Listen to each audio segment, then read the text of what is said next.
Talk to me about your trajectory of perspective on relationships over the last few years. What's the story arc that you've gone through there? Yeah, I mean, I have like my private story arc and the public story arc, and they're kind of the same. And so I'll just tell you the arc the best I can, which is basically what I do is I just try to I do the same thing you do. I just try to figure out things in life, and when I get stuck, I just do all the research and talk to all the people, as well as have all the experience that I need to learn. And so the first place I got stuck in my life was just dating. And as a guy who was writing for the New York Times and Rolling Stone about music and around on tour with rock bands, around all kinds of wild decadence, I felt like I was the guy on the outside watching everyone else have all the fun. So the first book, obviously not the first book, I think it was my third or fourth, but The Game was probably the most infamous one, which is me trying to figure out dating and being in this world of and being fascinated by this world of these pickup artists and all the social implications of that at that time. And so that was me trying to solve the problem, let's say, of courtship in my life. And then dating was a lot easier to solve than the next problem, which is relationships, right? People complain about their dating issues. When it comes to relationships, they don't just complain, they really struggle, grieve, go into locked boxes of stress and trauma and confusion that almost no one else can enter, because it's fun to hear people talk about their bad dates, but talking about a bad relationship, most friends after 1 or 2 or 3 years with someone experiencing the same problem actually get tired, and this person's stuck in this situation. I mean, it's tough. It's easy to stop dating someone. You have a bad date. You have a bad date with someone who's horrible. You just send them a polite text, or I guess ghost them, right? People do that. But if you have a bad relationship, how do you get out of that? And does the other person accept your boundary that you want to leave? Usually they don't. Usually as soon as they feel abandonment, they start chasing you and not letting you leave. Even if they don't want to be in the relationship, that rejection is so much to them. So The Game was the easy book, but figuring out the relationship part, and especially looking at my own issues in relationships and my own patterns, and taking a tough look at myself with relationships, and even what drew me to The Game and those pickup artists. That was like the next step. So that was the next step of the journey, and that's the next book. And maybe the third book is so ended up through everything I learned, having an awesome marriage, have a father of a 8-year-old, 9-year-old now, and it's like the best. And I'm also have like an amazing divorce. So meaning that I'm like best friends with my son's mom. I feel like we really are like, I love co-parenting, and looking at the other side of how do you, and I guess it's such an amazing divorce that we're actually having another child together with my son's mom. Your ex-wife and you are no longer together in the traditional sense, but are having another child because of how well you get on as parents. I think like we're great co-parents, and I think we get along wonderfully, and ready to sort of take that journey together in a new way. Wow. Interesting, right? I've never heard of that. No, I know, it's funny. I saw your face when I said that. And I've spent a lot of time researching mating behavior, and that's the first time. I mean, what an irrational way to look at something as. So is your perspective around your previous marriage, we work as co-parents, but not necessarily as partners? Exactly. The romantic and sexual energy may not be there, but we're really. How are you going to make the baby? The baby's already made. Okay. How did you make the baby? So it's about 4 months. I'll tell you. The old school way? Yeah. I'll tell you about that. Let me backtrack for 1 second, and then I'll tell you how we got there. It's people may have, it'll be interesting. I'll tell you that. I'm happy to share. But let me talk about the divorce for 1 second, because like I'm always fascinated by what is happening in my life now versus what already happened. And I thought about this a lot, and I haven't heard people talk about this, but learning everything I did about trauma, divorce, I think it can be it's tough if you're a child of a divorce where the parents are fighting with each other. But it's also tough if you're a child of parents who aren't divorced and fighting with each other. You just don't want parents fighting with each other in front of you, at least. So when we got divorced, I thought, well, how do I make this a positive experience in that person's life, meaning our child's life? And I thought he needs a couple things. One is that it has to be a value add to his life, not something being taken away. So what does that mean? So for him, he had a friend who recently moved to a new house and he thought that house was cool. So I said, how would you like 2 houses? Instead of just 1 house, you're going to get 2 houses now. And I remember we dropped him off. Me and his mom brought him together to the new house. And I remember he got out of the car and he was so excited. He was just like so happy. I'm like, shit, we're doing this right.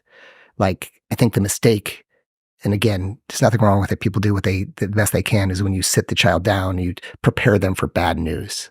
It doesn't have to be bad news. It's great news if you're both happy, which isn't always the case. Then the second thing I think you need besides a value add is no interruption of service, and the service being the love of both parents. And so that has to continue or get bigger. And this can be a positive experience in a child's life. So given that I feel like we have a great child and raised it well, I guess you want me to talk about this part. So I'm cool with what I haven't talked about it, but so we thought, yeah, let's have a child the regular way, but literally maybe the divorce was maybe 5 years ago. We actually celebrate our de-anniversary. Like, this is all going to be about divorce. You're going to talk about relationships and dating, and now we're just talking about divorce. Yeah. But we celebrated de-anniversary, meaning that I think getting out of a relationship is harder than getting into one. Mm-hmm. Right? And so we should celebrate the fact that we're able to like compassionately get out of it. So last night was our de-anniversary, so we celebrated together with our son. Wow. Okay. Yeah. Talk to me about how you made the baby. Okay, got it. I know. I've been procrastinating. I'm gonna keep pushing you. Yes. So this is the craziest thing. I feel like I'm gonna get some shit over this, but I'm fine with it. It is what it is. Or maybe I won't. I don't know. But I feel like there's people out there with a certain narrative, and nothing I do will fit anyone's narrative. That's kind of the pattern of my life. But so we thought, well, we're just gonna have the baby the old-fashioned way, and then it just kind of felt weird. Like literally, she's like my sister. We're literally like best friends, and so it just felt weird doing that with your best friend, your sister. Sometimes that energy is just not there, and so syringe in the bathroom. Okay. With a little cup. Yep. She went in the other room and then syringed it up. Mm-hmm. 1 shot, and it took. It was the craziest thing. It was wow, you went turkey baster. We literally went turkey baster, and just one time, just once. You're terrifyingly fertile. Stay away from me. Yes, I don't want to be pregnant. Yeah, don't make me exactly.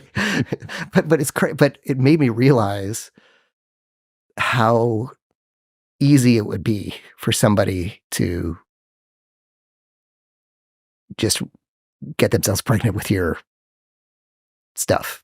Oh yeah, I mean, do not disagree. I think there's even now there was a video going around on TikTok about how to sort of entrap a man, like what you can do. And I'm always so skeptical about stuff on TikTok, because I think, is this just a conspiracy of a conspiracy? Like, is this someone trying to go viral by saying something that's absolutely insane? Yeah. But yeah, that's definitely a risk. That is, I mean, you managed to do it with one cup and a turkey baster. So yeah, so someone could easily. Yep.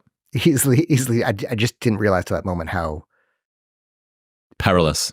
That we should take care with stuff. So talk to me about the common thread through all of those experiences, going from... Thank you for changing the subject, by the way. Of course. Yes. We really went out on a tangent. Not at all. But you have Inception, the game, pickup, it's sort of courtship and dating and validation and sort of casual stuff. Then you have the truth, you have integration, relationships, love, unpacking trauma, then a pivot out of that into sort of non-monogamy, then a pivot back into that, then the pivot into divorce. Like, So I see nothing as a pivot, yeah, or as a brand. Yeah. and meaning, and by the way, in between those, I did a book which feels like tragically relevant now called Emergency, which is really about learning the other skill of survival. Like when the shit hits the fan, there's even an acronym for it in that survivalist community, right? When the shit hits the fan, what do you do? How do you save yourself? How do you save your family? So the other piece probably between these things was realizing that, well, you want to be able to protect your family, and you want to be able to be safe, and you want to be, you don't want to be a victim of history, and history is happening right now. So it's really about how do you do your best to be self-sufficient and not depend on the system. We both know Tucker Max, who is ultimate doomer, prepper, optimism man. Yeah. Only maybe 30 miles from here with 1 million rounds of ammunition. What was the common thread? The thread is literally just like, there are stages of life that we go through, and I'm just doing my best to figure them out when, like, the way I was raised or what I learned or what I know don't hold up for me. So if I get stuck, I make it a project, and if the project's successful, I make it a book. And so there's some projects I've started that either they weren't successful, or I just lost interest and didn't take them all the way, or I didn't get a big epiphany at the end, and then I didn't make that a book, or it didn't feel like worth sharing. Was it difficult, or has it been difficult for you to let go of the past versions of you, those previous identities? You know, the game was such a sort of cultural moment that you're now the pickup guy, even though you were kind of you were doing anthropological observation, basically, of this world, stepping in, observing what was happening, coming back and telling everyone. How difficult is it to let go of the previous versions of you, especially when the public has an expectation? I mean, super easy for me, hard for other people. Why? Because, like, it's done. Like literally, if I have an experience and then I write a book about it, that's my best telling and my best version of that experience. And then I move on to the rest of it and move on with the rest of my life. I think it's funny that it's surprising at all, because how it would be a tragedy to get stuck in a version of who I was and what I thought was right 20 years ago or whatever it is, and then keep marketing that. I really feel that people try to brand themselves, right? I was even looking at one of your podcasts, there was like someone who was they were always the something, right? the hormone wizard, or the decorating guru, or the fat loss magician. Exactly. And then there's a great saying from Leonard Cohen, the songwriter, and he was speaking at a music festival, and the music festival was it was going off the rail. It was just the kids were going off the rails, and very similar. Our culture always goes to these moments. There's, right now where we have there's always these amazing moments. And he said this great quote. He said, "Those who are married to the spirit of their generation are doomed to become widows in the next." What does that mean to you? What that means is, if you just plant your flag and you say, this is it, guess what? You keep evolving. The world keeps evolving. Life keeps evolving, and you're stuck in the past. And I've certainly sat there with people who had a big health message that they were really tied to, who no longer believed it, no longer ate that way, but because they have a certain following that expects that, they keep doing that. What happens is you get a split in yourself, right? And you're saying one thing while doing another. And I think ultimately the goal at the end of the day is to just like yourself. Right? And you're not going to like yourself deep down if you're a hypocrite. Yeah. Or if you're still saying something you no longer believe or moved on for, because you're like, so much of what you talk about, so much of what your guests talk about is just having freedom of choice. And if you do one thing that's successful and then your audience expects that, and then you start catering to them, like you're not free. It's a horrible way to live. Yeah. And you will begin to resent the people around you as well, or the audience that you have. And it doesn't work. And people can see through it. I always say, like, your audience only expects what you've done before, because they don't know what you're going to do next. So they don't know that. And so surprise them and give it to them. And I think I try to never be afraid to move in whatever direction I feel called to, and trust that if I just care about it and I do my best, that is going to find its right audience, whether it's my audience or another audience. I don't think that way. Is there something that you rely on to continually prioritize that sort of authenticity and that linear path from spirit to sort of world? Because people do get captured, and it's not like they're all doing it because I've found that talking about keto means that I can make some money and therefore I'm going to be the keto guy. There's just a fear of becoming someone new. Is there something that you rely on to help you stay authentic when you're looking at moving on to the next phase of life? I would say it's more not something I rely on or something I do. I think it's a culmination of all the things I don't do. Right. So and what I do, and so I think there's nothing you have to do, but it's letting go of attachment to stories, the story of who you think you are, the story of who other people think you are, the story of what supposedly works. Because the fact is, none of those stories even work. You know what I mean? Like eventually you're saying the same message and people get bored of it and sort of move on. It becomes predictable, or you just seem like you're in the past or behind the times or something. So I don't even think those strategies really work for people. And by the way, side note, there are some kinds of people who really have one message, and that's their message they want to share, and that fulfills them. I've certainly met people, I'm sure you have on this podcast, who really have one message to say, and that's really authentic to them, and they don't have this curiosity that you and I have, and so many of your guests have. And that's true to them, but and that's cool, right? But I think it's just about being true to yourself and like honoring that above all. Yeah, I mean, even thinking about the transition from the game to the truth, like X player chooses monogamy, is a very convenient cultural narrative. It makes for a great headline. Which because they're games we play, right? So that isn't what the book is about. So you're talking about the truth, and for sure the narrative was pickup artist chooses monogamy, but the book had nothing to do with being pickup artist, and the end result wasn't about monogamy. It was about really choosing. The message of the book is, if you're unhealthy, any relationship style you choose is going to be unhealthy, whether it's monogamy or polyamory or ethical non-monogamy or what have you.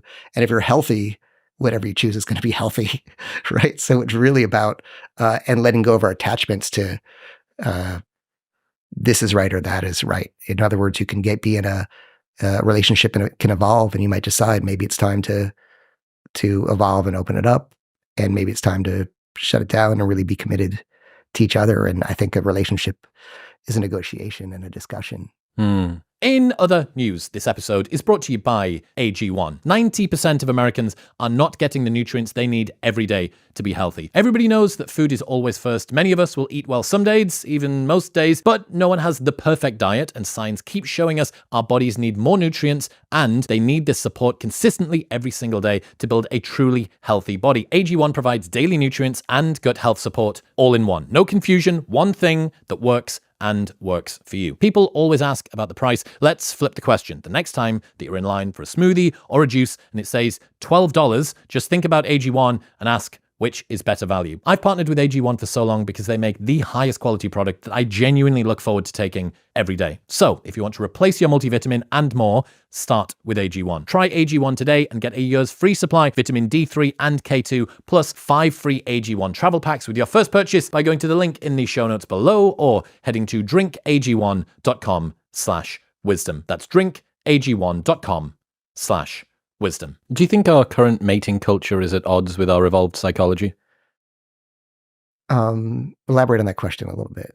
We have what seems to be ancestrally a monogamish or serially monogamous approach to mating. That somewhere between 4 and 7 years, that's kind of the cycle. It's enough to get a child to be energy independent. They can go off and look after themselves, and then you and your partner are going to go separate ways. Yet we live in a culture that even though casual sex is allowed, and even though casual sex is often promoted, I think when children come into the picture, it's like you're supposed to be together for life. There's something sacred about this union. We have the confluent era of romance. It's not because your next door neighbor has cows and you have goats, and then if your son marries their daughter, then you can combine your lands together or something like that. Is the word for that confluent? So the most recent era is the confluent era. So right. There's a phenomenal researcher that I had on the show who has done a cultural assessment of romantic traditions throughout the ages. And the confluent era is what he says we're in now, which is we can be in a relationship for as long as you benefit me and I benefit you. And if either of us stop benefiting each other, then we go our separate ways. That's the era we're in? That's the era that he's defined it as. Here's another theory on that I heard. I think that's interesting. I don't know about, I'm thinking on that. Mm-hmm. So I interviewed Stephanie Kuntz, who wrote a book, A History of Marriage, and her take on it is, we kind of went from, what you were saying, that it was this, extra workers and inheritance rights and things like that, to this idea of love, to now she sees as a pick and choose thing. And I guess I'm an example of that, which is like, okay, do I want kids or not want kids? Do I want monogamy or do I not want monogamy? Do I want kids without marriage or kids with marriage? We sort of have this checklist and we can kind of design the thing that we want. In my case, like, okay, I'm having a child, but without the marriage. And, and I think so she sees it as this sort of pick and choose era. Mm. And I don't know if there's a name for it or word for it, but that feels more right to me than the confluent thing is like, I'm with you as long as you serve me and I serve you. And then we move on. That almost sounds like what it was before when it was like, well, it serves me to have more workers in a division of labor. Well, you also know that more choices don't necessarily make us happier. Like the paradox of choice is a big deal. Yeah. If it's like, okay, here is the one relationship style that people go for, this is the direction that it's in, you have a village of this many people, constraints on choice actually enable satisfaction in many ways. Oh, totally. I mean, think if there were arranged marriages, we're like, and again, assume there's no emotional or physical abuse, like we'd be like, let's find a way to make this work. You and I with our minds, and I keep saying you and I, because I think we think similarly in terms of like having this learning growth mindset, be like, okay, I'm going to make it work. I'm going to adjust myself. I'm going to see how we can work it out. So for sure, I think I agree with you on the paradox of choice. And that's certainly the challenge we're having now with the courtship world, as far as there's just so many apps, and these apps are like throwing so many people at you that people are like, pricing themselves out of the game, in the sense that, they're just serial daters who go on dates literally all the time. And that's just what they do because they like that quick validation. And then the interesting thing we're dealing with on the apps as far as this goes, and I realize we're jumping all over the courtship, relationship, divorce. We're doing it all backward. But the interesting thing about apps I find so fascinating. I met one of the co-founders at Tinder reached out to me, and he says, part of the reason we started this app was because I read the game. And I thought, oh, that's so much work. Wouldn't it be nicer if you just already knew when someone was attracted to you and can take it from there? So it's interesting, but I think it's, like you said, I think it is a lot of admin. But the other thing is, if you're hiring for a job, it's tough if you put an ad out, because the same unemployable people keep circling the job pool, right? They get a job for a couple months and they get let go, or they can't find a job. The same is true of the dating apps. A lot of the same undateable people keep circulating and circulating and circulating. So if you're on them regularly, it's easy to get cynical about your prospects. Are you familiar with LMS? Do you know what that is? No. Looks, money, status. Oh, wait, it makes sense. Okay. So it's the triage priority list that a lot of guys in the black pill movement rely on and say is most important. Looks is most important, then money, then status. For men? Yes, for men. What's your thoughts? My thoughts is it's a sad way to think. It's a sad way to think. I guess like I'm just kind of thinking out loud. I got a bunch of thoughts on the stuff you're saying. But to speak back to your what you were saying about what it's like to be someone, I think mostly we're all living our own stories of what it's like. And I think like if you choose to see the best in people, you're going to notice the best behavior. If you choose to see the worst in people, you're going to notice the worst behavior. And I think it starts with the eyes you're seeing the world through. And so down to looks, money, status, I think they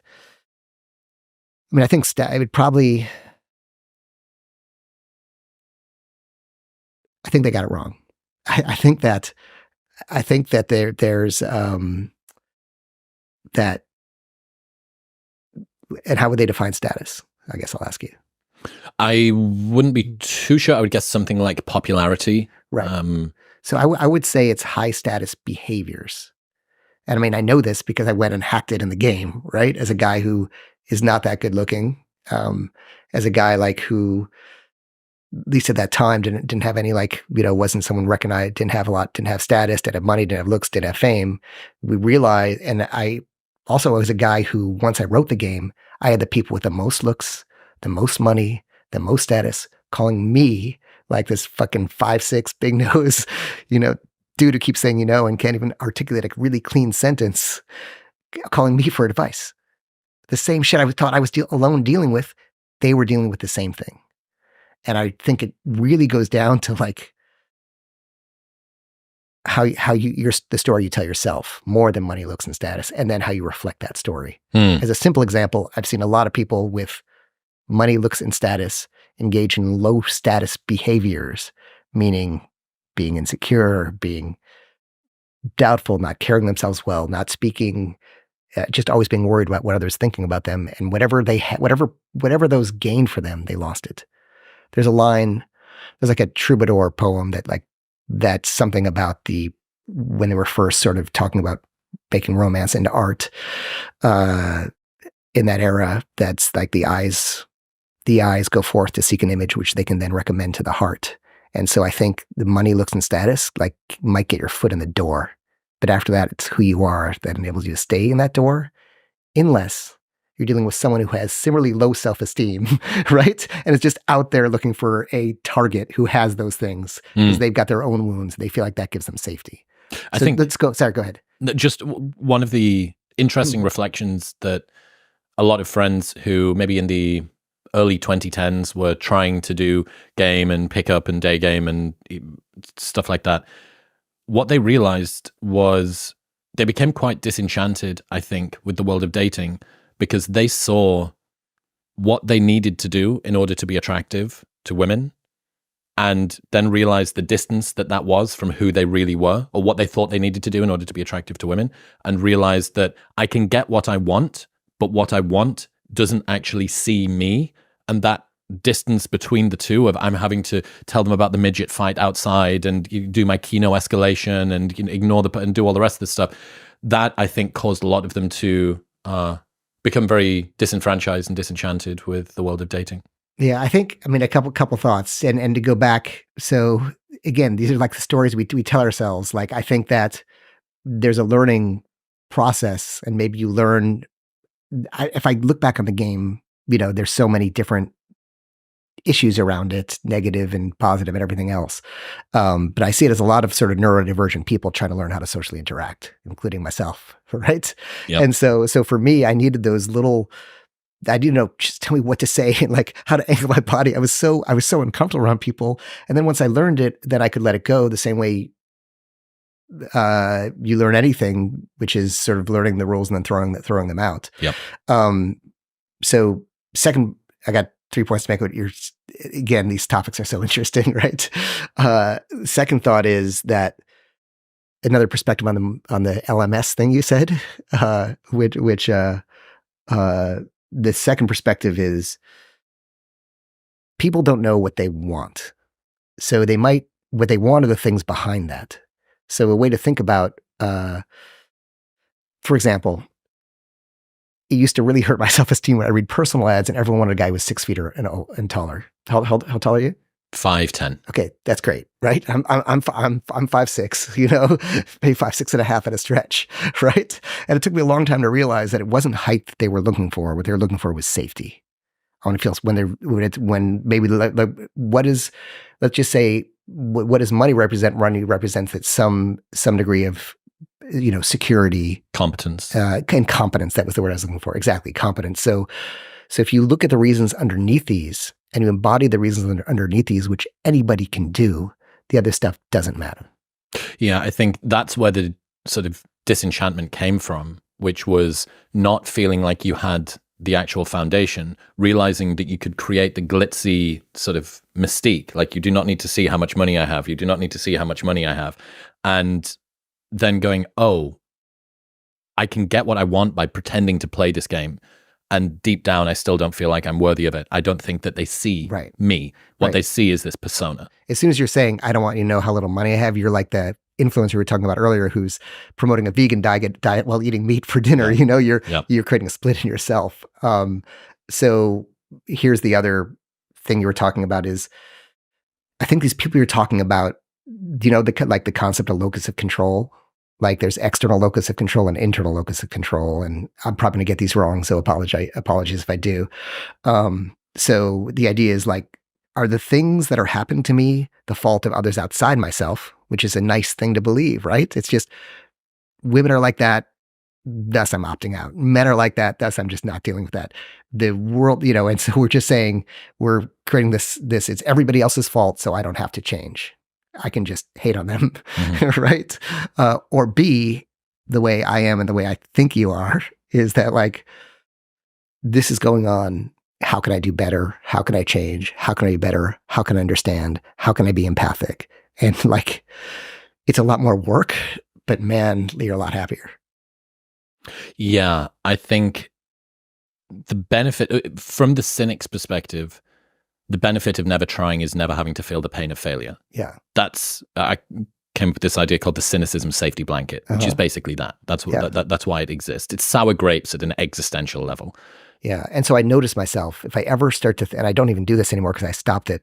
Like if I ever start thinking something negatively about someone who's successful and start comparing their work to mine and why mine, I just stop instantly. And I just think, what can I learn from that for myself? And again, most of your listeners, I feel like are learning, growth-minded people. Correct. But I think we can understand that there's certain people, and I've come across them, that if somebody is doing better than you, you can either try to do better or you can try to bring them down to your level. And that's a split in the world. But the people who try to bring them down are the loud voices right now.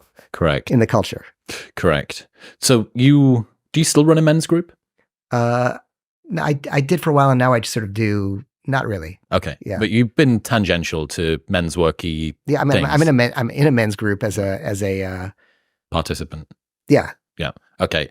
So given the fact that for best part of 20 years now, you've been in one form or another observing men's development emotionally, relationally, spiritually, psychologically, therapeutically, what do you make of the current state of men's friendships, mental health, masculinity, role models? It's a very common talking point. What's your perspective on where men are at the moment? Yeah, I've heard you talk about it a bit on the podcast, but what's your kind of take now in a nutshell, out of curiosity? I think that men are being made to pay for the sins of a patriarchy that they no longer feel like they're a part of at the moment. They're being told how privileged they are and how fortunate they are to have all of these different advantages. And quite rightly, there are outliers at the top, the Elon Musks, the Bezoses of the world, the NBA players, the NFL players. But I don't think that fully captures the male experience. And I think that a lot of men don't feel like they feel like their worries are being dismissed out of hand by a whining class, this sort of chattering class. Meanwhile, suicide, depression, friendlessness, loneliness, sexlessness, health, all of the problems that we know that men have.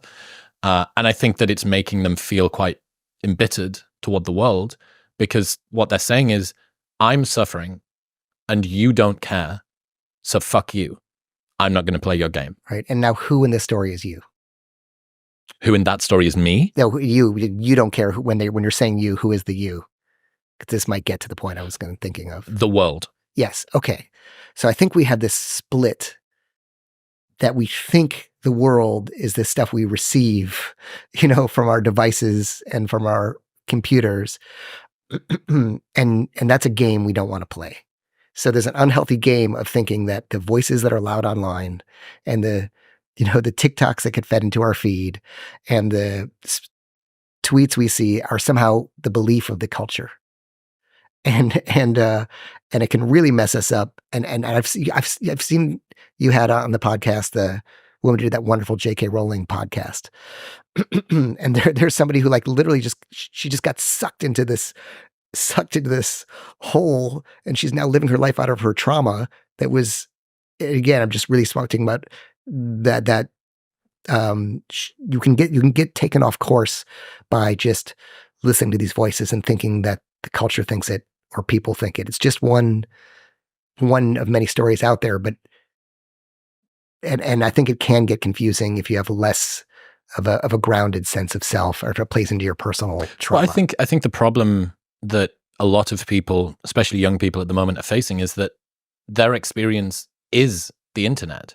Their world is the internet. You know, if you're spending between 6 and 8 hours a day on screens, online, TikTok, Instagram, Twitter, video games, that is more real than the real world. What do you mean the fucking real world? Like, this is my real world. You know, I'm observing it. Like, where are the countervailing narratives that push back against the fact that maybe people do care about the fact that men are suffering? Maybe people do care about the fact that I'm really struggling to get a job or a girlfriend, or I feel I'm neurodivergent and I don't understand what to do. I can't hold down a relationship, or I don't have enough friends, or whatever it is. Like, if you're not going out there into the real world to see the alternate storylines. Yeah. And I think that's exactly the point, that it is very real for people. And when it becomes that real, it actually does become dangerous. And and I would say it's happening to everybody. You know what I mean? Like, it doesn't matter what your identity is or how you identify yourself. There's some vector of attack that is really making you feel like you're doing it wrong. You're not enough. If you step out of line, you get slapped really, really hard. And really, that's why it's important, going back to what you said, for me to be in a men's group, or for me to be in a world, in a community of a small amount of people who really, really care, who support you in the best way you can, where you can really get that feedback. And you can say, you know what, I've seen this stuff online and it's stressing me out in this way. So I think the point being, I mean, there is a real problem in terms of these are not contributing to anyone's mental health. And I think a few things are important. I mean, one is to really try to stay out of a victim story, to start, because once you get into, there's that saying, and I think it's the most true thing ever, that all perpetrators perpetrate from the victim position. I mean, look at every war going on.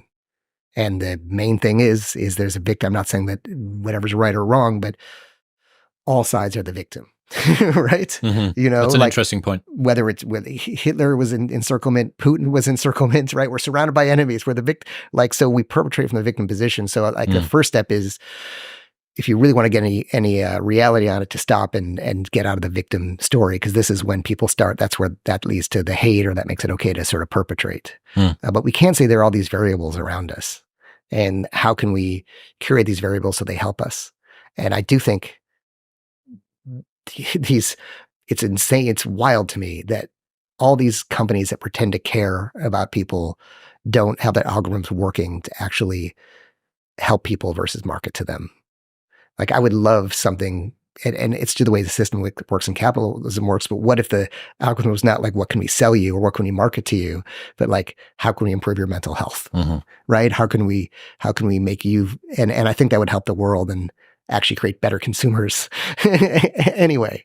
So I hear what you're saying. And I get to the point of view that I don't want anyone to tell me what my identity is, what it should be, how I should be within that identity. I probably identify myself on other factors more than... I think a lot of, especially guys, but also girls increasingly now, are lost. They don't know. We're in this completely new world. If you're either millennial or Gen Z or Gen A, your parents don't really have the skill set or the awareness to be able to work out how to exist in this world. What does it mean to be technologically native? What does it mean to be in a world with porn and Tinder and OnlyFans and expectations and boob jobs and BBLs and stuff? What does it mean to exist like that? So people are quite rightly looking for archetypes and role models. I want someone to give me some advice to get me out of this. So I don't disagree. Many people like the idea of agency and sovereignty over their own direction. I don't want anybody to tell me who I am or what I should do or the way that I should do it. I want to feel like I am the captain of my own ship.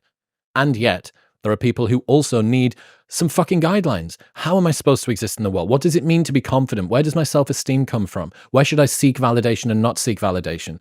These are questions that people look for role models. And unfortunately, I think culture is just offering up like very few. And here's my sort of spicy meteorological take for the future. Yeah. I think that male body dysmorphia will overtake female body dysmorphia, and female crisis of femininity will overtake the crisis of masculinity within the space of about 20 years. I think that we're feeding the seeds of a unbelievably fragile, narcissistic generation of women and a unbelievably aesthetically anxious generation of men. And add to this computation, add AI is going to create these archetypes that like no human being can live up to of perfection. I was seeing some of so like on one hand, the culture is getting into sort of body positivity. Mhm. On the other hand, AI is creating these like archetypes that go like beyond what Fibonacci filters do. sequence, perfect ratio. Like, yeah. I know exactly what you mean. Yeah. So it's like, I think here's my thought. I think I'm a big reader. I think you were talking to other podcasts about reading, and I love reading. And right now I'm reading this amazing. So Penguin did a box set of the great books. It's called Little Black Classics, I think. And there's a box set of 80 of the greatest books throughout history of the last, I don't know, 3,000 years. And then there's about 40 or 50 books beyond that. I'm going through them all in order, right? And what I'm learning from it is whether I'm reading about a monk in Japan, the Kenko, I forget what century he was from, but at least 4 or 5 centuries ago, to reading Mozart's letters with his dad, to reading Socrates, to reading Camus. Like these things you're talking about, maybe the language was different, but everyone was still dealing with that. The trial with Socrates is like, people are telling me who I should be and how I should be. I don't follow the common beliefs. There's all these rumors being spread about me that aren't even true. Like he's literally dealing with the same stuff. And sure, there's more of it and the devices are different and it's being listed this other way. But I think they're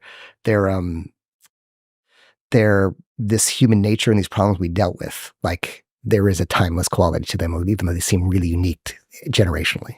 We'll get back to talking to Neil in 1 minute, but first I need to tell you about Shopify. Shopify powers 10% of all e-commerce in the United States. They are the global force behind Gymshark, Allbirds, and, in case you didn't know it, Newtonic. Shopify is the global commerce platform and it helps you sell at every stage of your business. They're your no excuses business partner. You can sell without learning to code or design. Just bring your best ideas and Shopify will help you open up shop. Plus, Shopify's award-winning help is there to support your success every step of the way. Look, if you're starting an online business, it's not because you want to learn how to code or do graphic design. Shopify handles all of the BS so that you can focus on building and selling an awesome product. Right now, you can sign up for a $1 per month trial period by going to the link in the show notes below or heading to shopify.com/modernwisdom, all lowercase. That's shopify.com/modernwisdom to grow your business no matter what stage you're in. Do you think that it's possible to game love or connection in a relationship in the same way as you were able to do it with courtship?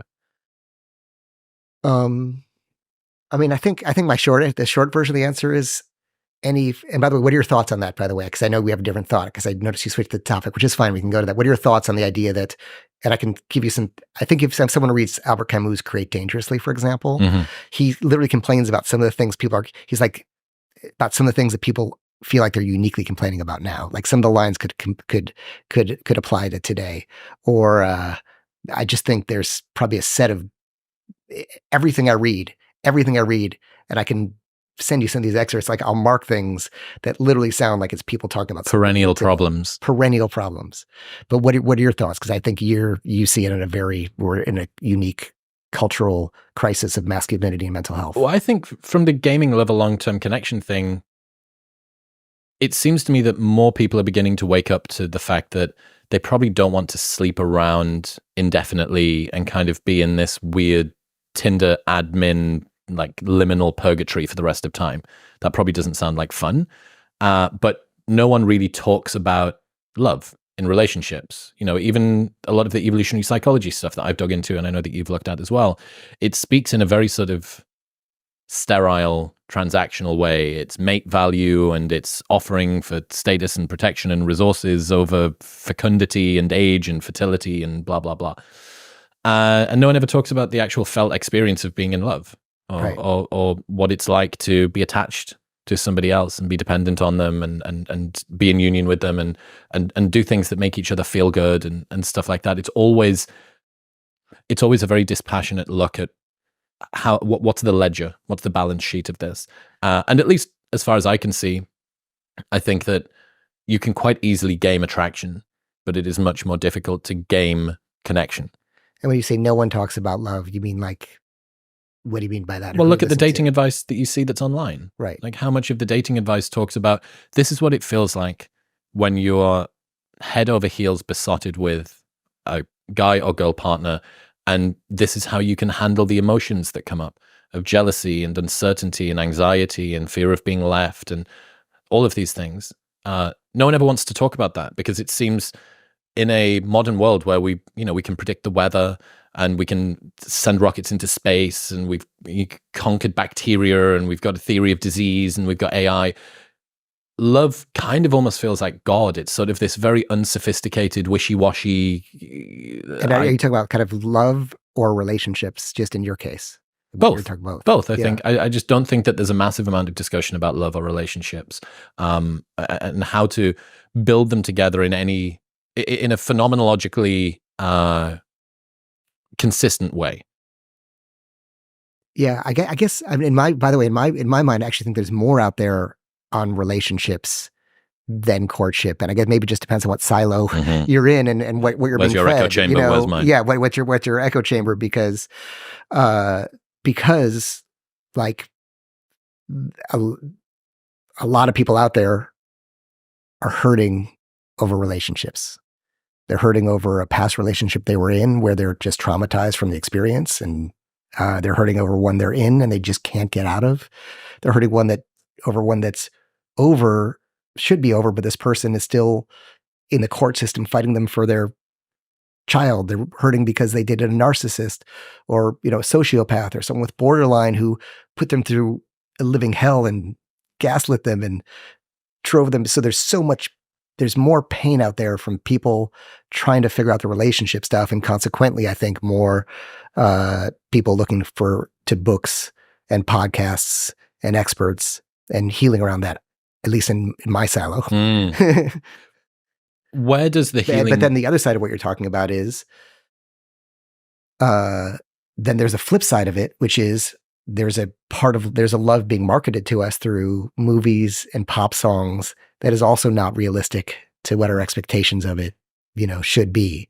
That, so maybe I can think of your question another way, which is we're seeing the horror stories and we're seeing the fantasies. You're smiling because I'm agreeing, because we're agreeing, right? But where are we seeing like what really should be a healthy expectation of what a relationship is like, right? Which means that, a relationship with zero conflict is a warning sign. It's not a great relationship, right? That means that's usually what they call a parallel relationship, two people living separate lives under one roof. It's okay to have, again, as long as there's no emotional or physical abuse, conflict is good. To me, a healthy relationship is how quickly you recover from the conflict and truly get back to where you were before it. That's a healthy relationship. I've heard you say you shouldn't be using science to decide what to do with your heart. Yes. And I do think a lot about how much people are trying to rationally logic themselves into a effective, satisfying relationship. Yeah. I think it's true. And I think like it's fascinating too. The other side of it is people who really have a long list of what they want, and then they just go for the same broken shit every time, and the list goes away, and or they think they found that thing they want that meets their list, but that was the mask, and they end up in the same horror story they were before. So going back to relationships, I do think I think the healthiest way to have the healthiest relationship, learn from experience, is literally just, it goes back to external versus internal locus of control. It goes back to like, I can control. I love the work of always working on yourself. Like, I just love it. And I think if it's a theme or these places where we differ, it's probably, I'm always blaming myself. I'm always looking at myself. I can't control the culture. I can't control what people think. But what I can do is control how I respond to it. And to me, it's giving myself the ultimate agency, right? And so I don't want to get into a story that I'm upset about something outside myself that I have no control over. I want to get in the story of, well, fuck, I'm reacting to that. Why am I reacting to that? What thoughts am I then having because of that? How can I not be reactive? And then going back to relationships, I've never articulated this, but I think it's an important idea, which is, you don't know whether you're, again, taking aside the edge cases of emotional and physical abuse, you don't know whether your relationship with the problem is you or your partner until you stop reacting to your partner. So if I'm in a relationship and I come with a bunch of complaints and I say why it's not working, but I'm reacting, they're saying something and I'm getting upset about it, or I'm getting hurt about it, or I'm getting resentful, or I'm shutting down, or I'm whatever it is, until they can have any kind of response. And I can really just be empathic. I can listen without taking it personally. I cannot defend myself. I can just seek to understand. I'm not able to judge the health of my relationship. I realize that was a little bit of a tangent. Not at all. Does that make sense? What would you say to the people who do continue to find themselves repeating the same patterns, whether it's their perspective of the world, their perspective of relationships, the kinds of people that they are attracted to or attract? What are the first places that those people should look? Yeah, I think there's two sides of it, right? Or maybe there's three sides of it, right? In a relationship, there's three entities. There's you, there's the other person, and then there's the relationship itself as a third entity, right? So I think we can kind of look at all three of those. So one side is understand, again, like attachment theory is so trendy right now that I don't even need to talk about it because everyone knows it. But when I first talked about it, like it was really new stuff. But understanding that we're wired a certain way because we love what's familiar. That's the easiest way to think about stuff. We love what's familiar. So consequently, if you had a narcissistic parent, you're probably going to try to meet some form of narcissist and then try to get seen by them, and it'll lead you to immense frustration. Or you had an abandoning parent, you're going to choose somebody who is not emotionally there or not physically there or replicating that for you in some way. You're going to try to heal your child through trying to get them to be there, to be seen through all these things. And I think so step one is heal yourself instead of trying to expect someone else to heal you.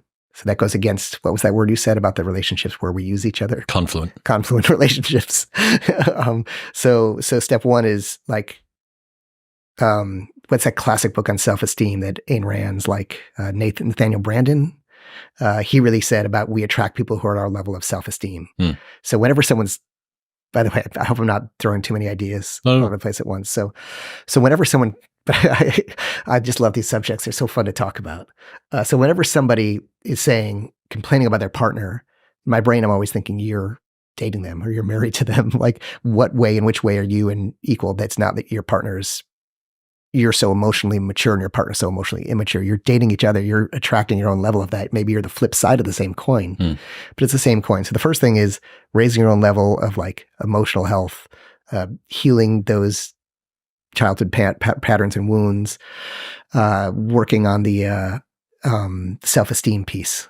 You want to attract better people, just literally become a better person, right? All those that list you have of everything that you need in a relationship, go look at yourself with that list and you embody those and you'll find that person. I love Byron Katie's 4 questions. And the best part about them is Byron Katie has those 4 questions where you can challenge your beliefs. But the 5th thing is the turnaround. And that's changed my life. And here's a shortcut for using it. If I ever tell myself a story, that person's annoying. The turnaround is, and I can list the reason they're annoying, I say, I'm annoying.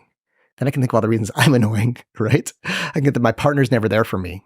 What are the ways in which I'm not there for the partner? So if I turn things around, my accusations of other people to myself, I can usually see, we can all see usually, but I can usually see I'm just as imperfect. So first step is with yourself. But the challenge in that is the best way to learn about how to have a healthy relationship is to be in one. So there's tools and skills you can have in a relationship that you can work on it. So if you're in a relationship that, again, where you're not dating someone who was really toxic or toxic for you, is to work on your own reactions. Literally, relationship is a system, right? And so if you change the piece of the system you can control yourself, the whole system changes. And I can't tell you how many times in my experience and other people's experience that if I change how I react to things and just respond instead of reacting, if I change some part of myself, the whole relationship changes. And all that energy. Sorry, man, I've got so much to say on this. No. I'm enjoying it. Honestly. Okay. All that energy people put into changing their partner never works. It never works. It just creates resentment. And you're reenacting a parental figure they had when they were younger that criticized them, right? They signed up for that. And so if you just take that energy out, you work on yourself, you change, your partner will automatically change. Like they'll just change because the system changes. They'll say, "Oh, what are you doing? You seem happier. What's going on for you? You're in that men's group. Maybe I should be in this women's group, or you're doing therapy. Who maybe I should get therapy too." Like, fuck, man. Just like it's all goes back to like, yeah, it all goes back to like the better you make yourself, the better relationships you'll be in, and the better the world around you will start to look. What are the modalities that you've found best for unpicking these patterns? Yeah, I think there's a formula that I think of. Your eyebrows raised. I love you. This is like podcast gold. Wait, there's a formula? Okay, so it's these three things. And I think these work together. So people always talk about therapy doesn't work, but I think they're talking about talk therapy. And I agree that talk therapy is not great for a change because your problems were developed before you had the intellectual capacity. The wounds happened emotionally. And so I think we need to heal them. It's best to heal them emotionally. So I think the formula is these three things. So one is deep, intensive experiences that are, whether they're workshops or things where you're really, really unpacking your wounds and you're just a puddle of tears on the ground. So some container where you can block off the outside world and all that social media you're talking about and really rip off the Band-Aid and just be a... What are some examples of that? Sure. My favorite, the one that worked for me, and by the way, people's thing they say the best is usually the first thing they did that really worked. So my bias and the first thing that really worked for me was at the Meadows, which is a treatment center in Arizona. They have a program called the Survivors Program. And it's like an exorcism of your childhood wounds. Like you sit there in a chair like this, and I literally felt like an exorcism. And I remember leaving the therapy, and for the first time, I'm like, fuck, this is who I am without all that shit. Without all that baggage I was carrying from mom and dad and all my upbringing. Like, fuck, this is who I really am. And then, of course, you go back to your regular environment and the same shit happenings and you start having the same response, but now you have a target to get back to.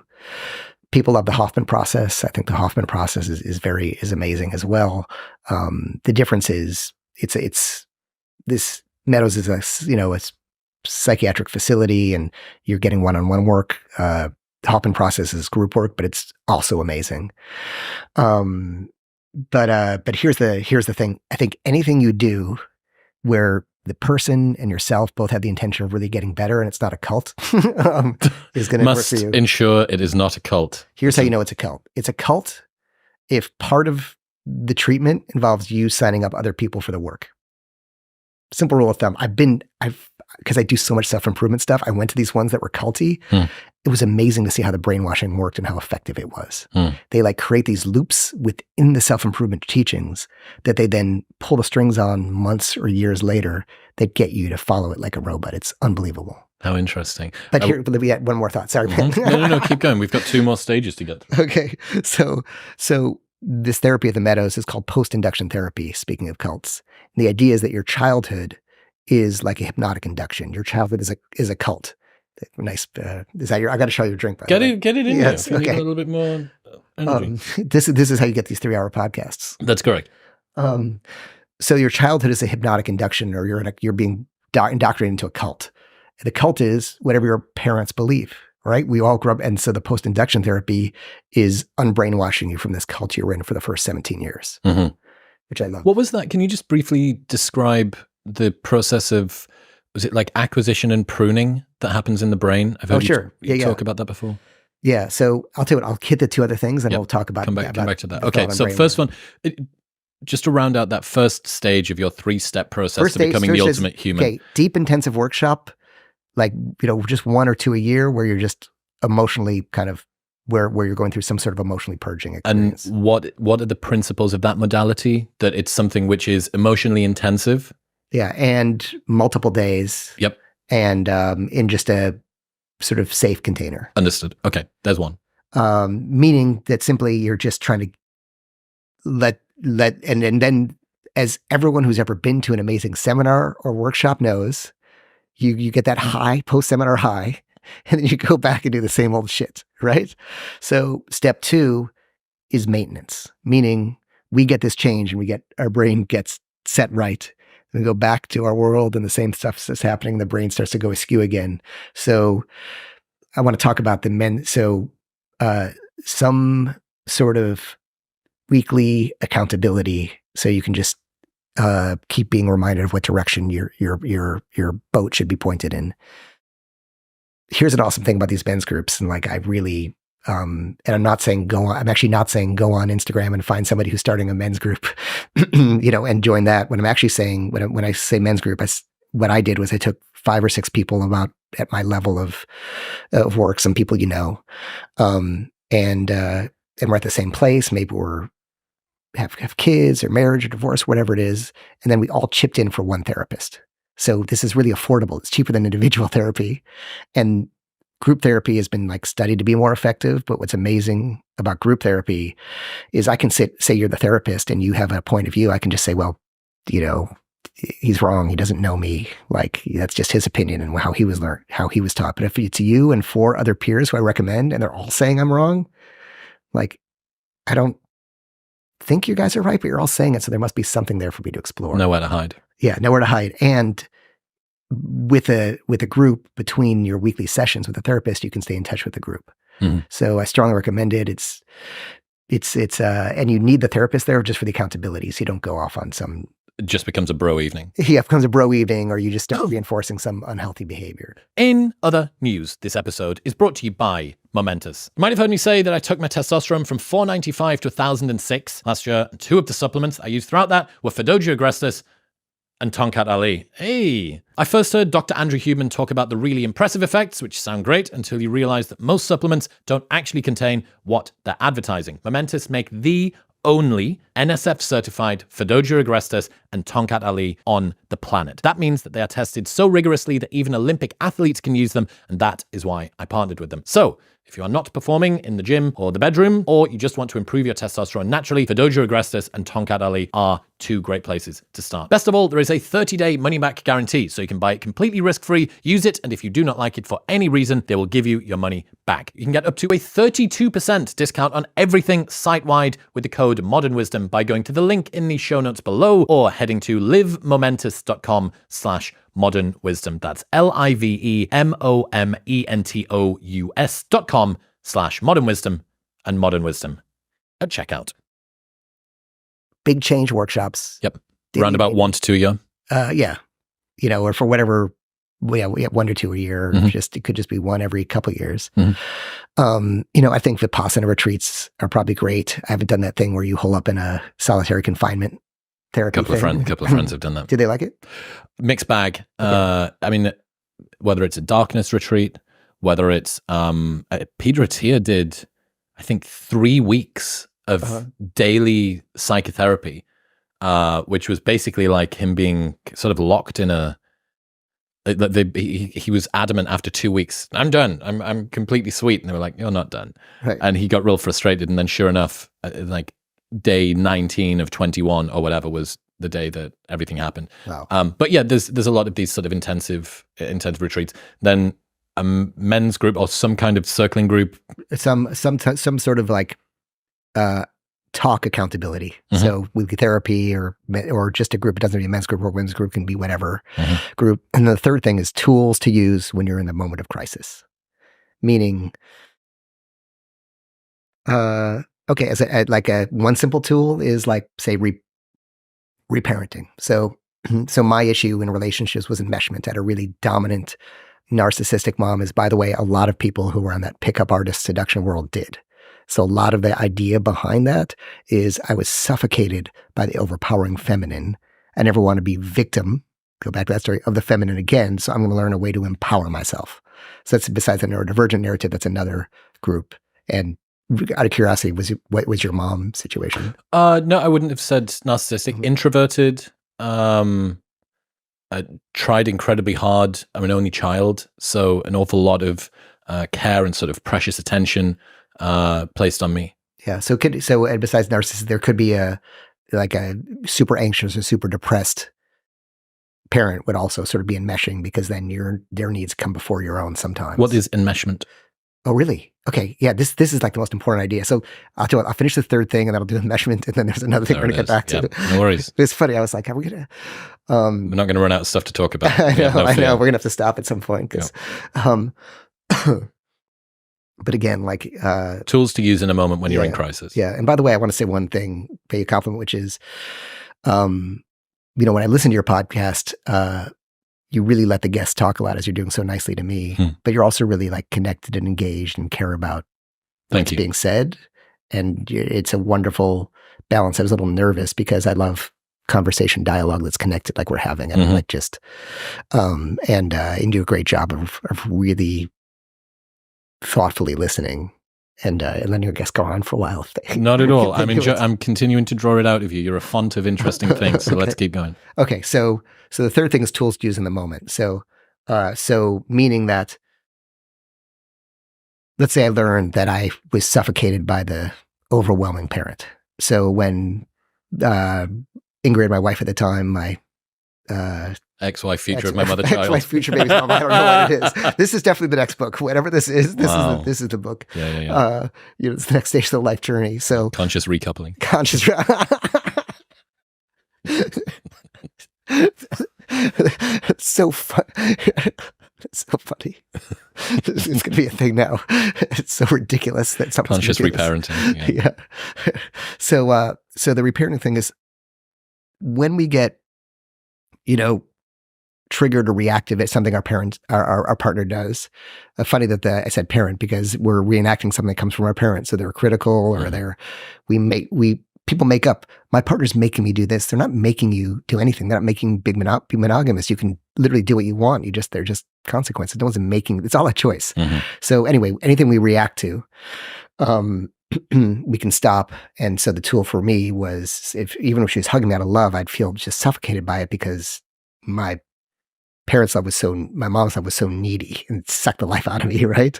So I would just tell myself, hey, it's okay. She's not your mom. She's not trying to sell the life out of you. She just loves you and is affectionate and really appreciates and cares about you. So relax. Just to get into the specifics there, is that you talking to yourself in almost sort of I notice something arises, this emotion arises inside of me, I see it, and then I begin to have a dialogue with myself about what that means? Yeah, having a dialogue with the part of myself that's reacting. I love, Gestalt therapy, and I love these, what's his name? Rempo. I love looking at ourselves as parts. So I think of like there's a CEO, right? That's just your most balanced, stable self. But what happens is some part of yourself takes over. So in this case, it's like the wounded child, right? I'll try not to say inner child, but the wounded child who is like, oh, this is familiar. I better stop this from happening, right?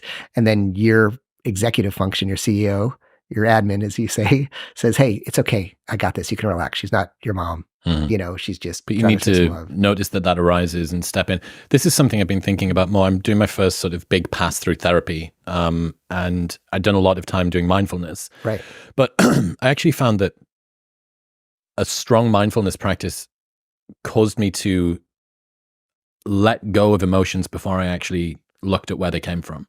That ability to sort of notice something arises and go, okay, just release and allow, that's fine. And I was very, very practiced with that. To me, it feels like windscreen wipers. So my practice from Shinzen Young is see, hear, feel. So I would swipe left to do see, I would swipe right to do hear, and I would swipe down to do feel. And that's the way it would feel in my mind. It's like nothing's happening, right? It's just the way that I'd come to kind of...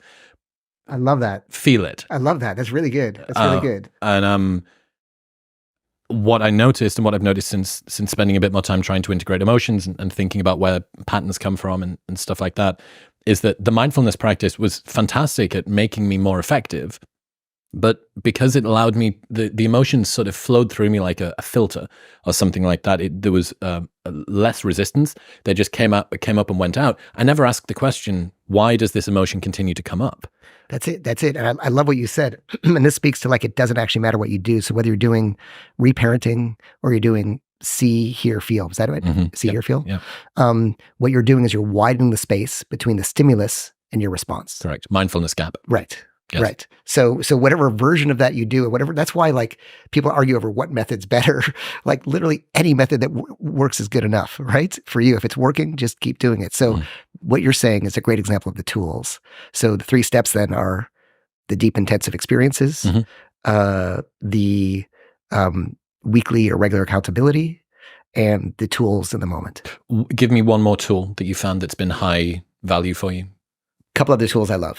One is the first tool. One is another version of widening the space between stimulus and response. Is if I can recognize. So I feel like anytime something goes wrong, it's like an opportunity to learn about yourself. So I can recognize that if I'm starting to get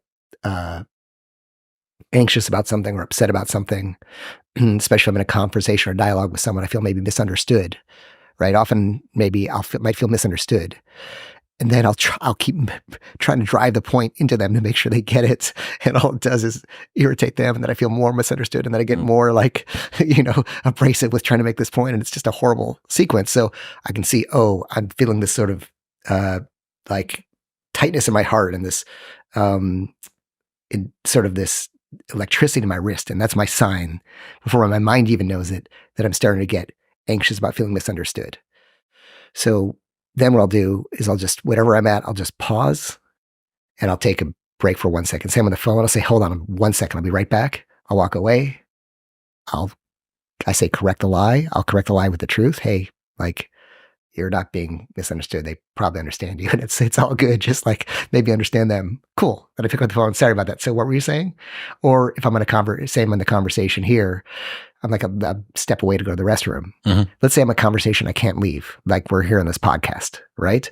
I think to my head, I'll just switch my position and I'll think new moment. And over here, there's a new moment over here. And I can be a new person. Just reframing a little bit. Yeah. So isn't that funny that relates so similarly to what you were doing in the game, but it's like an internal reframing as opposed to an external reframing. Yeah. Looking to create this different sense for me. Yeah. That I feel this way as opposed to how I want someone else to observe it. Right. The difference is when you're doing this to yourself, you're in on the manipulation, right? Yeah, the magician's trick. Right. And going back to what you were saying about, you asked the question earlier, which we didn't get to, about relationships in the game. And is this stuff okay to do in a relationship? I think any form of manipulation where the other person isn't aware of the game and the end goals is spiritually wrong. Okay. Was there a final modality that you liked from that one? From the third set? Oh, yeah. There's another one, man. It's my favorite thing. Like let's just make a note to do a whole podcast on in the future. Absolutely. It's nonviolent communication. Do you know that? No. Oh man, it's the great. I'll do like a 1 minute thing and then we can don't research it. Let's do a whole thing. Okay. Like just as a useful tool to teach people. I'm down. It's literally the greatest thing. And every principle of it is radical. So first of all, the problem with nonviolent communication is it's a horrible name. If you're on a date, you meet someone on Raya, you meet someone in Raya. You propose a date of nonviolent communication. What is your set point? Violent communication? What are we doing? Exactly. It sounds like something for like something for like violent offenders. And then the book by Marshall Rosenberg is incredibly boring. I literally couldn't finish the book. Like I couldn't finish it. But he does have like an audio kind of program. I think it's billed as an audiobook. There's a picture of a hand holding a peace sign on it. First 20 minutes are really boring and then it gets revolutionary. But so it's a system of communication that, as he would say, violence is when we are trying to criticize, judge, control, make right and wrong, punishment, reward, or diagnosis. Like, this is what's wrong with you. This is why you're doing that. And as anyone who's ever been in a business or personal relationship knows, once you start, even if you're right, once you start criticizing, accusing, judging, the other person gets defensive and the conversation doesn't go well. So it's a form of communication that's really, really simple to learn. We could do the discussion. Everyone will be experts, but it's hard to do and resist our impulses to like start defending ourselves or blaming others. And it allows somebody, it honors what's alive in someone else. So it honors what's alive in someone else. So as an example, if you're in a relationship and your partner says, hey, you don't pay enough attention to me. And you could say, wait, what do you mean I don't pay enough attention? We were together on Tuesday, we were together on Wednesday. We woke up and had breakfast in the morning on Thursday. We just like went to Sedona for the weekend. Like, literally, what are you talking about? That's not honoring what's alive in them. That's defending and making them wrong. So NVC would be saying, it sounds like you're upset. You're like, yeah, I'm upset. It sounds like maybe like you need more connection. Yeah, I do. I need more connection. And so for you, what are some things that maybe we could do that would like bring more connection to our lives? I'd love that too. Yeah, it would be nice if we could just do this. And then you can say, well, I don't know if I have the time to do that just because of work right now. But what if instead, as soon as I finish this project, we do that? Oh, that would be amazing. Right? Like, is that a much more beautiful way to relate?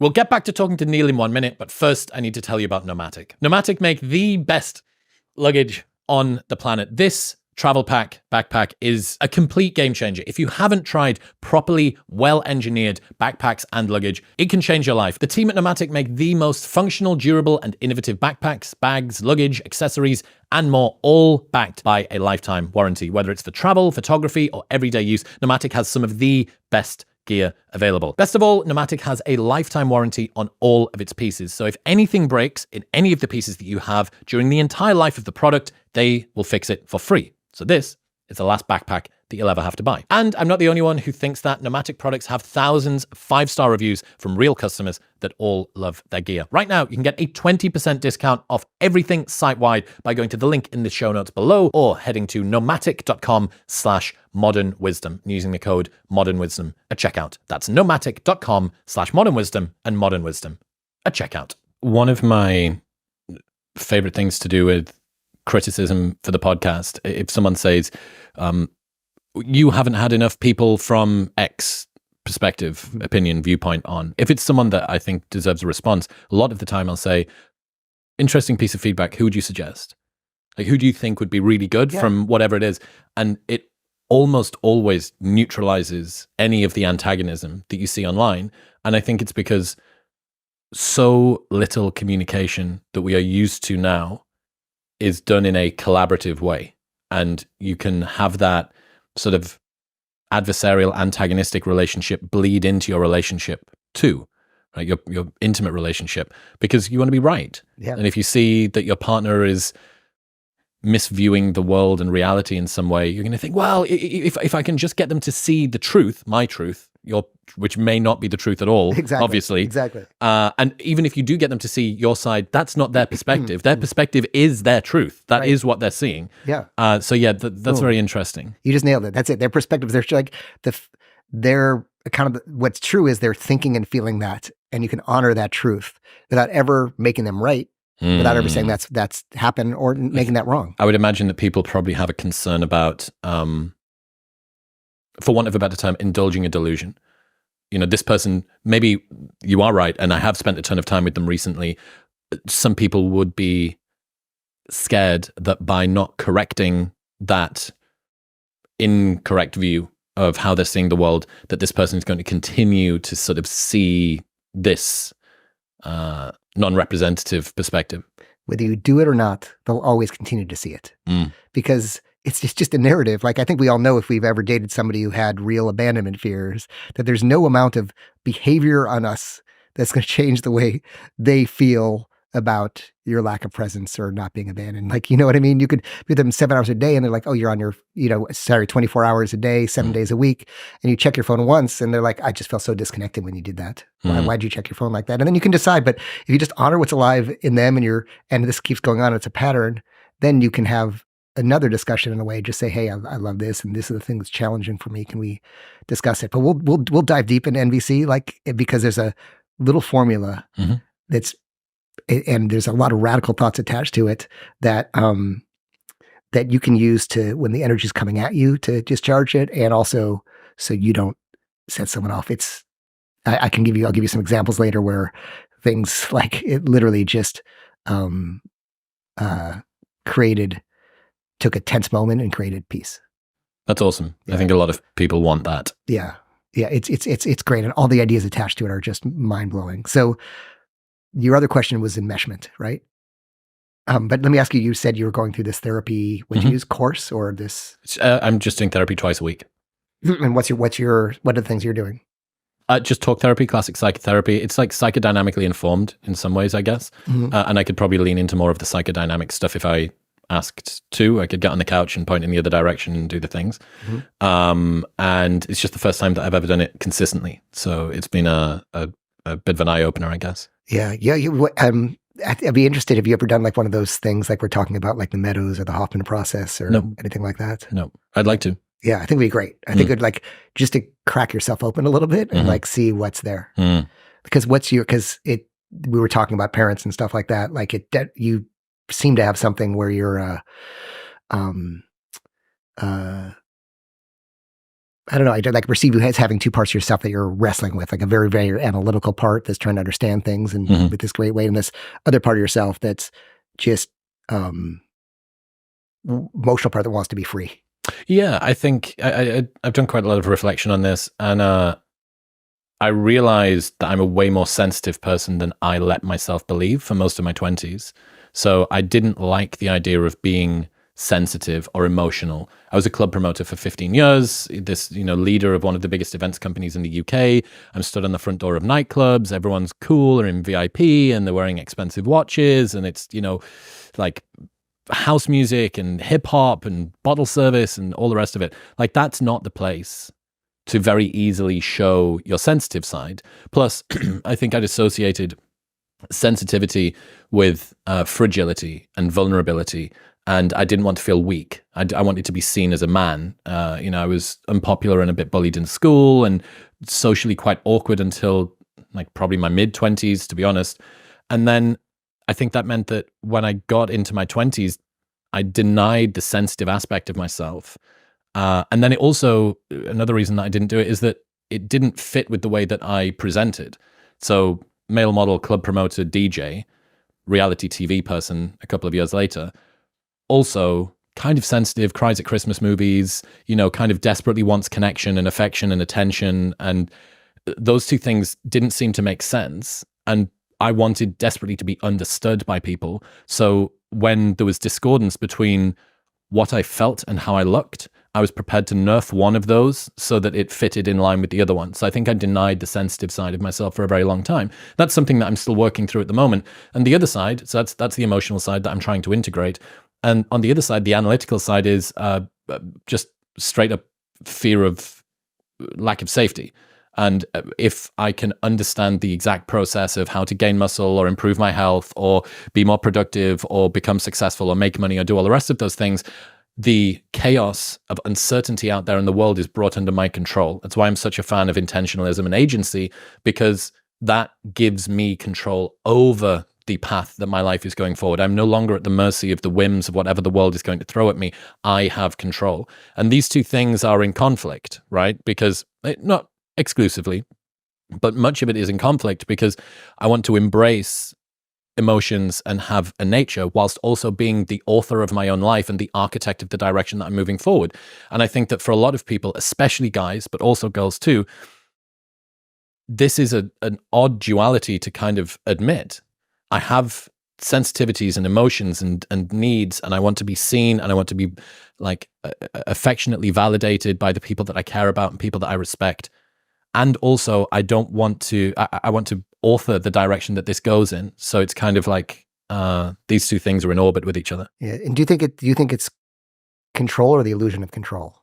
I don't know what the distinction would be. Right. I mean, as an example, I think a lot of people who have super strict diet philosophies, in a lot of cases, maybe grew up in a household that was a little bit out of control. And I'm not saying this is you, but they feel like, well, I can't control this outside world for whatever world. But if I control exactly what I eat, that I feel safe. I'm just putting that impulse. For me, thankfully, around the health thing, it's not that much of a big deal. But one of the areas that it is more of a big deal is with regards to success and validation and sort of being requited by the world around me, offering something so that I am needed. It's not quite the same as being wanted, but it's functionally pretty similar. But it's kind of a losing game. In fact, it's an out of control game because how people respond to you is out of your control. Of course. And so you're almost giving them your agency. So I think we know a trauma is at work in something when what we want is giving us the opposite.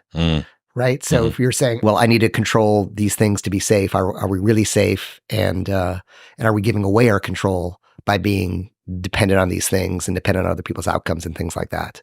So enmeshment. Yes, enmeshment. But then the other thing I wanted to ask you was, Oh, the emotional part of it. Mhm. And I'm just kind of guessing, so you can just correct me if I'm wrong or right here. But like what I was picking up is that growing up in your household, I think it was just you and your mom, you said? No, and dad. I guess my thought was, and was there any version of like there wasn't space in your household for whatever your needs are? That would be correct. I think I subjugate my requirements and my desires in order to keep the peace, in order Right. to make everybody else okay. Like, it doesn't matter about me. I'll happily be unhappy in order to not make someone else unhappy. And what was the okay you needed in your household? Just to not have, it's not that this was what was needed, but functionally what ended up happening was that I wouldn't make a fuss about things that I needed, especially emotionally. Boom. Well, that's it. That you did that. That's where it's coming from. Not that other stuff are just symptoms of that.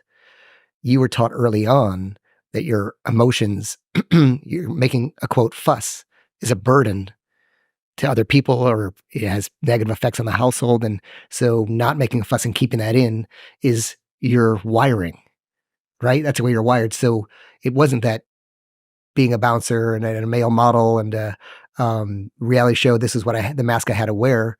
That was a mask that was comfortable and familiar to you. So when the job called for it, there you are to put it on. Mm-hmm. Enmeshment. Enmeshment. Yep. Tell me, what is it? Yeah, I'll tell you, we'll do enmeshment. And then if we want, we can do the brain thing and then we can wrap there. Cool. Sound good? Cool. Yeah, okay. Awesome. Right. So it's interesting. Like enmeshment is such an important concept. And so few people still know it, which is enmeshment is the opposite of abandonment. And that's why we don't recognize it. So if you're abandoning, we all know what abandonment, I think we know what abandonment is, which is there's an absent parent, but abandonment also is when a parent is emotionally absent. They can just be there present for you all the time, but just like be not there emotionally, whether it's because of addiction, where they're just shut down emotionally themselves, where they just are tough. And don't show love or don't show emotions. This is what you're working on. So you could be a great non-abandoning parent.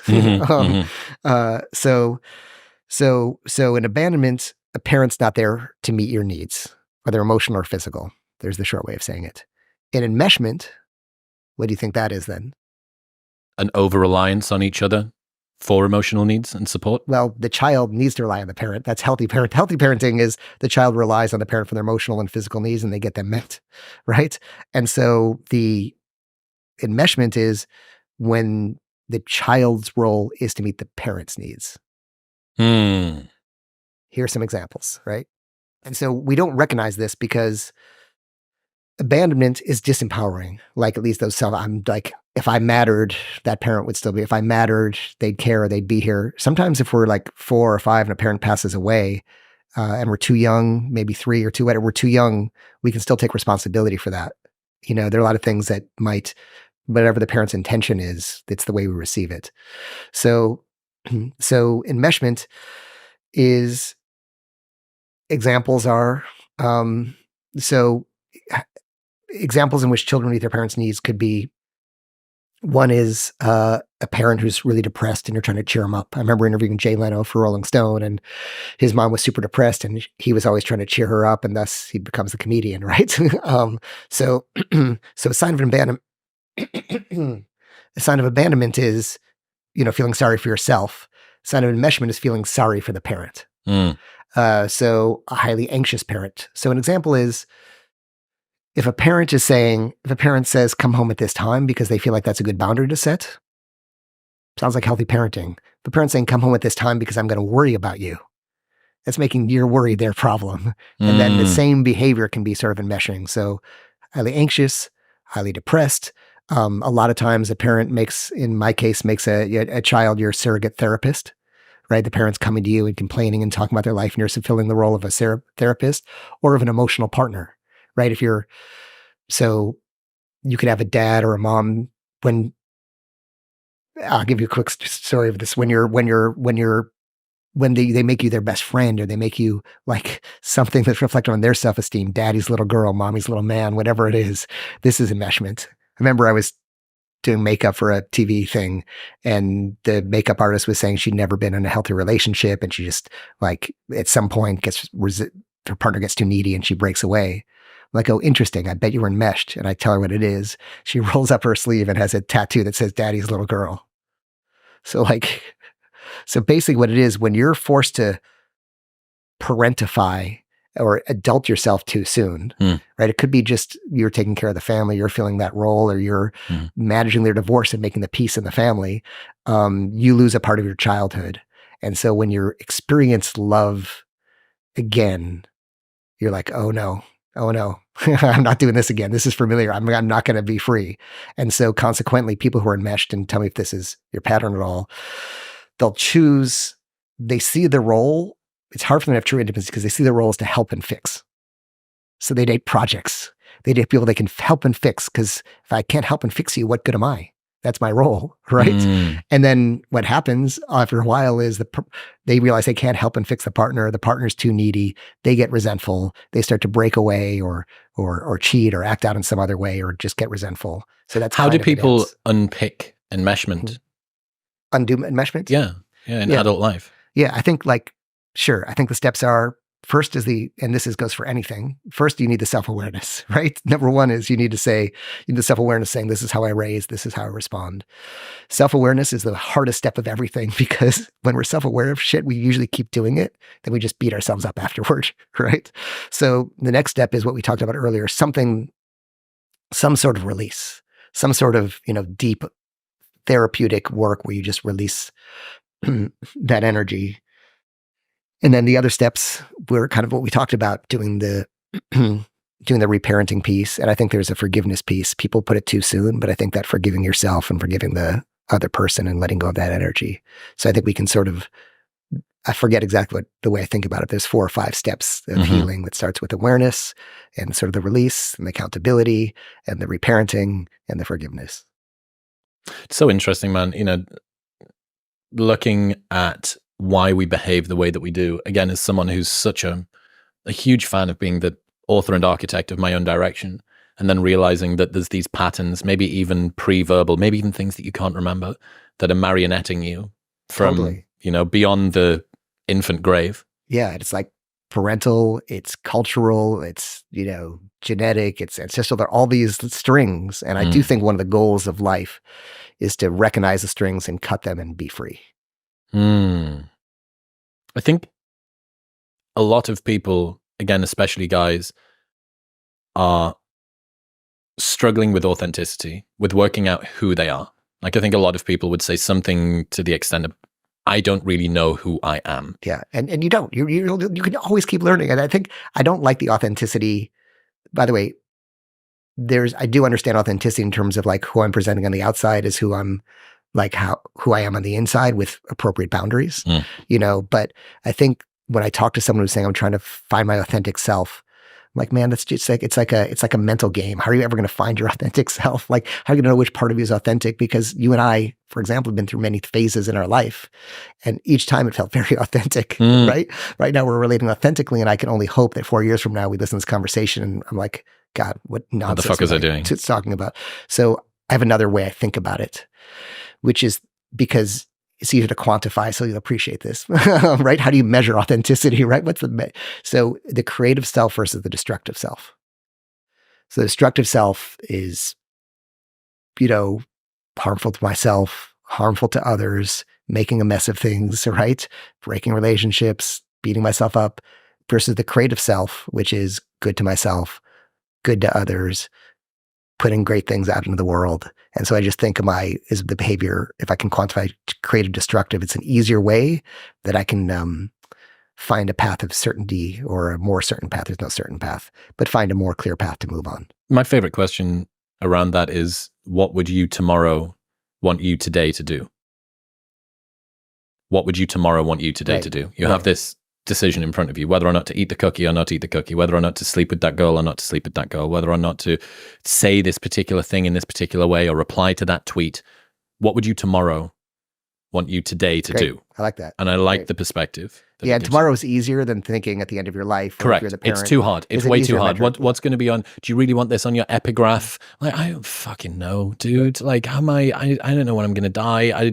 I don't know what next week's going to bring. Right. But you can quite easily think, I'm going to wake up tomorrow with this decision in front of me that I'm considering making right now. Yeah, it's a way of asking yourself, really, is this, after this, am I going to have shame or not? Correct. It's regret minimization, but it's done on a time scale that's sufficiently tight in a feedback loop way that you can probably make it work. Yeah, I like that. I think that's a really good, that goes to that list of tools, right? Like just having 10 nice tools that work for you and doing these other things like is awesome.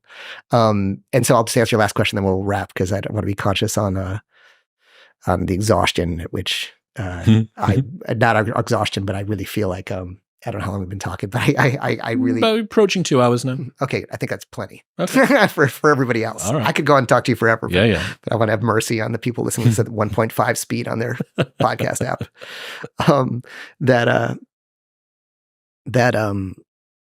You were talking about the brain, your other question. I think that I've got to other questions. I'm such a storyteller that I always want to close all the loops. Of course. So I try to remember the things we don't get to. But about the way you were asking about the way our brain is wired and the pruning and everything, right? And my caveat is, if this is not scientifically correct, then consider it a metaphor and a useful way of thinking. And the fact is, again, I hear people on the podcast and they always throw out research, and sometimes you challenge them and ask where it's from, but literally, like, most studies aren't replicable, and everything. Like we have a feeling and a thought, and then we look for facts to back it up. Almost no one works the other way around, and the very few people who do are really amazing, right? But we just look for facts to back up our the way we already feel and think about things, right? So this is my rationalization for my philosophy on how we're wired, which again is true if you read the right articles, like everything else, right? I think, by the way, I think the world needs a healthy sense of doubt about everything. I think uncertainty is another form of freedom too. Yeah, it's difficult for that to not tumble into cynicism, though. I think a lot of people have confused appropriate doubt for I can just be as cynical as I want. But cynical is a position. I think it's spirit. The other side of it is a spiritual position. To say, I don't know. Yes. I'm not sure. But I hear what you're saying is really important to you, and that's something you really believe in. Those studies did those things. That's really interesting, right? Cynicism is just saying, and it is like denial, right? Believing is acceptance. And I think saying, I don't know. There's a line. I did that creative act book with Rick Rubin, and he has this line, which I love and I think about all the time, of connected detachment. What's that mean? Connected detachment to me means I'm detaching from I'm connected in a way that I care and I'm relational with you, but I'm detached from whatever my thoughts and opinions and the way I think things should be. So I can stay connected, but detached from all these layers of stories we were talking about. That's the way, I think he was talking about a different context in the book, but I love that idea of connected detachment, that's a goal, because it's easy to just detach. I don't know, so I'm not going to get involved. Versus connected detachment, like I really care, and whatever the outcome is, we don't know if it'll be good or bad. Okay. We can be giving the best advice possible, but it could lead to something bad for someone. It could lead to something good for someone else. We don't know. So anyway, long prologue. So we were talking about the way, and this is the way I think about trauma, and this is the way I think about behavior, and this is the way I think about myself, which is, we're born with certain predispositions and, genetic predispositions. And I talked to one of the leading geneticists who said a lot of gene expressions are turned on and off by the environment itself. So you might have the gene, for example, for being a sociopath, but maybe some trauma has to happen to switch that on, whatever. So we're born with certain predispositions and resilience. And then we land in this family. And basically we have our brain, like all the neurons. It's been a little while, so I might get some of the facts wrong, but all the neurology of the brain is there. All the neurons are there, but the connections aren't made. So very early on, the brain starts wiring connections at a really rapid rate, right? So a lot of stuff happened pre-memory, but the pattern remains the same with our parents. So like we're in bed and our parents have maybe a cry it out philosophy, right? So they have a cry it out philosophy, means we're crying and we're hungry, but our needs aren't met. And that after a certain amount of time becomes a pattern, which is no one's going to meet my needs. I need to meet them myself. And these are the people who are afraid to ask for help, let's say. So for the first 3 years, the brain is like putting these neural connections together at a rapid, huge rate. I think the 3-year-old brain has more neural connections than the adult brain. And after 3, this process, and again, roughly this process called pruning takes place, where the connections you don't need start disappearing. And then this brain, where you built all these connections, removed what you didn't need, now becomes the prison you live in. And so can you start to recognize that this thought, this belief, this behavior I have was wired in because of these certain things. And now I can make the choice, going back to agency and control, to say, how can I can rewire this with these tools, that every time here's a tool, and being compassionate with ourselves, because these were wired in for 17 or 18 years. So it's going to take a little while to get the new behavior going. And sometimes you'll backslide and fall back and get cynical and say, what's the point? And just, if you're patient with yourself and you're consistent, you can really, really change your beliefs about yourself and the way you think. And I think that's one of the purposes of life. What's your advice for people who want more self-compassion in that way? A lot of the people listening to... Here's a tool for that. I think one thing we do is, when you were saying earlier about being a bouncer, and you're saying, I'm not someone who like expresses, I forget what you said, but it was an I statement. Like, I don't really express myself emotionally, right? I'm not the person who does that. I think anytime you're making an I statement, you can actually correct that, because that's not who you are. You can say is, expressing myself emotionally wasn't something that was encouraged or I felt safe doing in my household. Consequently, I don't do it now. And then you're not owning that anymore. The lack of identification with it. Right. So in the same way, something I did is, I realized, let's say I'd always say I'm parking or something. When I moved to LA, I was a horrible driver, and I'd always hit the curbs. And my friends called me Kirby because I always hit the curbs when I was driving. So I'd be driving, hit the curb, and be like, oh God, I'm such an idiot. Right. So as soon as I catch myself talking to myself in a non-compassionate way, I'll stop. And I'll literally imagine throwing the thought out of my head. Sometimes I'll even make the gesture with my hand of throwing the thought out of my head. And I'll correct it with the truth, which is, you're just learning to drive and you hit the curb, and that's okay. And so when we talked about reparenting earlier, most of us who lack self-compassion, or being the parents to ourselves that we had, whether that parent was critical, again, maybe it's for the right reasons. I'm not saying your parents are doing the best they can. We're not blaming the parents. We're just looking at these as variables that make us who we are. There's no blame. But so a critical parent, they might want the best for you. Again, I was reading Mozart's letter with his father, and oh my God, his father is you got to read their night. His father's just always criticizing for everything. He's always doing everything wrong. He's always catastrophizing. And Mozart's even like, hey Dad, don't worry about this. And the dad's like, you tell me not to worry, but I need to worry because you're like this and you're going to do this. And so consequently, we talk to ourselves like the parent we had. And the workaround is, we want to talk to ourselves like the parent we needed, not the parent we had. So self-compassion is talking to yourself like the parent you needed and not the parent you had. Yeah, any inner voice, I think, is usually the echo, unless you've done a ton of self-work, is almost always the echo of an outer voice that you once had. I've got this great story about Churchill that I need to tell you. Yeah, tell me.